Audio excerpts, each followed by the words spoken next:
Sir Jai Hind. Group captain UK Devnath sir, Jai Hind. बहुत बहुत शुक्रिया समय देने के लिए। Thank you sir. Jai Hind Rajesh. Thank you sir, आपने समय दिया। दरअसल पूरी दुनिया की नजरें इस वक्त भारत के ऊपर हैं कि जो पहलगाम में आतंकी हमला हुआ उसके बाद भारत कैसे पलटवार करता है। प्रधानमंत्री मोदी ने बिहार में जनसभा में सीधे तौर पर कह दिया है कि ऐसा सबक दुश्मन को सिखाएंगे कि उसकी पुश्तें भी याद रखेंगी।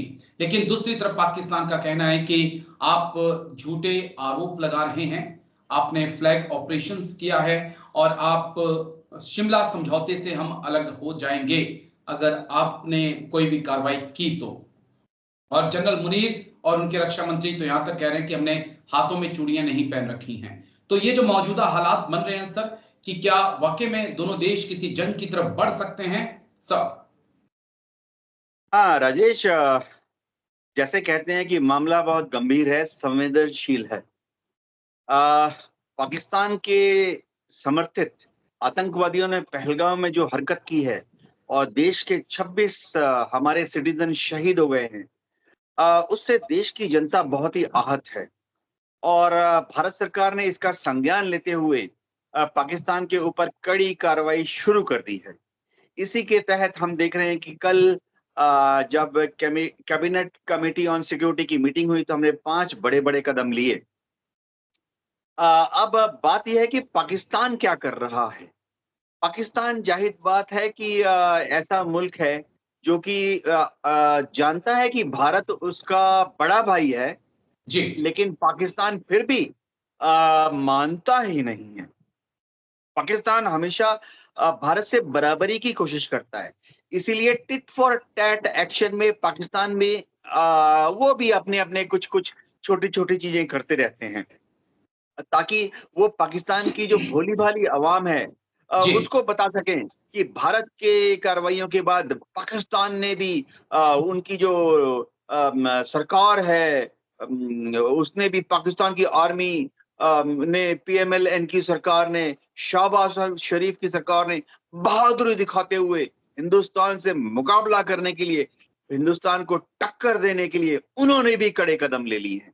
लेकिन ये पाकिस्तान की गीदड़ भभकी है, उससे भारत को कोई नहीं फर्क पड़ेगा। लेकिन हमने जो कार्रवाइयां की हैं उससे पाकिस्तान को बहुत सीरियस नुकसान होने वाला है। जी राजेश। जी बिल्कुल सर। लेकिन फिलहाल पूरे देश में एक गुस्सा है। पूरा देश यही कह रहा है कि जो खून का बदला पानी नहीं हो सकता है सर।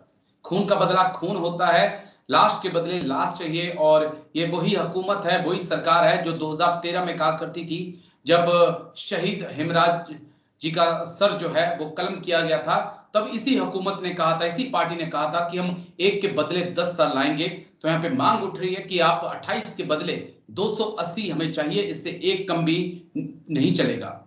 तो क्या वाकई में पानी से काम चल जाएगा सर, या एक्शन भी देखने को मिलेगा? राजेश, देखिए ये सवाल बहुत महत्वपूर्ण है और इसमें कोई शक नहीं है कि सीसीएस की मीटिंग के दौरान थोड़ा सा हिंट मिल भी गया था। हिंट ऐसे मिला कि अभी जो ये 4-5 कार्रवाइयां भारत सरकार ने की है, ये सिर्फ शुरुआत भर है।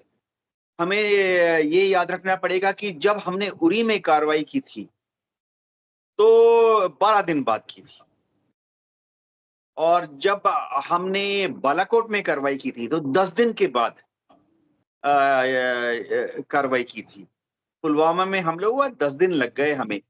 वो लग जाता है क्योंकि भारत सरकार, पूरी सीसीएस बैठती है, वहाँ एनएसए होते हैं, आर्मी चीफ, नेवल चीफ, वायुसेना के चीफ होते हैं, सीडीएस होते हैं। सबसे बड़ी बात है कि विदेश मंत्रालय होता है। सब आकलन लगाते हैं कि युद्ध करने पर, यानी उड़ी जी। में हमारी फौज घुस गई, फिर वापस आ गई, बालाकोट में एयरफोर्स गई, फिर वापस आ गई, उसके बाद पाकिस्तान क्या करेगा? क्योंकि देखिए, कॉस्ट बेनिफिट एनालिसिस होता है। जब हमने पाकिस्तान को उड़ी में हिट किया, जब हमने पाकिस्तान को बालाकोट में हिट किया, तो पाकिस्तान ने भी अलर्ट मोड पर आ गए। उन्होंने भी एक एक्सरसाइज जी। ऑपरेशन स्विफ्ट रिटॉर्ट नाम से शुरू लॉन्च किया। कर दिया। जी। और उन्होंने भी कोशिश की कि वो उनकी एयरफोर्स भी भारत की वायुसेना सीमा में घुस आए। उन्होंने भी कोशिश की कि उनकी एयरफोर्स आके भी हमारे जो आर्मी के एडवांस फ्यूल डिपो हैं, एडवांस अम्यूनिशन स्टोरेज डिपो हैं, वहां पर हमला करें। तो जब इंडियन एयरफोर्स ने अगले दिन उसको रोकने की कोशिश की, तो दोनों तरफ की एयरफोर्स में गुत्थम गुत्ता हो गई। ये अगले दिन की बात कर रहा हूँ, जी। बालाकोट एयर स्ट्राइक के समय की नहीं, उसके बिल्कुल। बाद 24 घंटे 48 घंटे में क्या कहानी हुई। तो जब उनकी एयरफोर्स ने आकर हमारे फ्यूल डिपो पर और आर्मी के अम्यूनिशन डिपो पर हमला करने की कोशिश की, तो एयरफोर्स एक्टिव हो गई।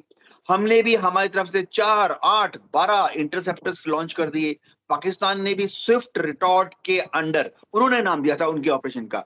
उन्होंने भी 4, 8, 12 इंटरसेप्टर लॉन्च कर दिए। जो गुत्थम गुत्ता हुई, जाहिर बात है या तो उनका या हमारा एक क्षतिग्रस्त होना लाजमी होता है शुरुआती दौर में। तो हमने भी उनका एक शूट डाउन कर दिया। उन्होंने हमारे तब विंग कमांडर अभिनंदन, अभी ग्रुप कैप्टन बन गए हैं, उनको शूट डाउन कर दिया है। तो उसके बाद क्या, वो तो बालाकोट में जब उसके बाद जब विंग कमांडर अभिनंदन को उन्होंने शूट डाउन कर दिया, तो जी। भारत सरकार ने बहुत तरह का दबाव डाला और पाकिस्तान ने आगे उसको बढ़ाया नहीं। युद्ध खत्म करने के आश्रय दिखाते हुए पाकिस्तान ने विंग कमांडर अभिनंदन को अगले 2-3 दिन में छोड़ दिया। तो मामला डी एस्केलेट हो गया। क्यों बता रहा हूं? इस बार भी आंकलन ये होगा, अभी बैठेगी सीसीएस, जी। फिर से बैठेगी, वो मीडिया को नहीं बताया जाएगा कि अगर हम पाकिस्तान पे उरी जैसा या बालाकोट जैसा कुछ करते हैं, इस बार ये भी प्रपोजल है कि हमारी नेवी का इस्तेमाल करते हुए हम कराची या गोदार को ब्लॉकेड कर देंगे, बंद कर देंगे, ताकि पाकिस्तान की शिप्स, कमर्शियल शिप्स भी वो बाहर ना जा सकें। और दुनिया भर से पाकिस्तान की शिप्स, कमर्शियल शिप्स भी जो कुछ लेकर आ रही हैं, कच्चा तेल लेके गल्फ कंट्री से कराची की तरफ आ रही है, उनको हम रोक देंगे। तो इसके बाद पाकिस्तान का क्या एक्शन होगा? तो मैं दर्शकों को बताना चाहता हूं कि इसमें समय लगता है, वॉर गेमिंग बिल्कुल। करनी पड़ती है। तो 10-12 दिन में कुछ होने वाला है।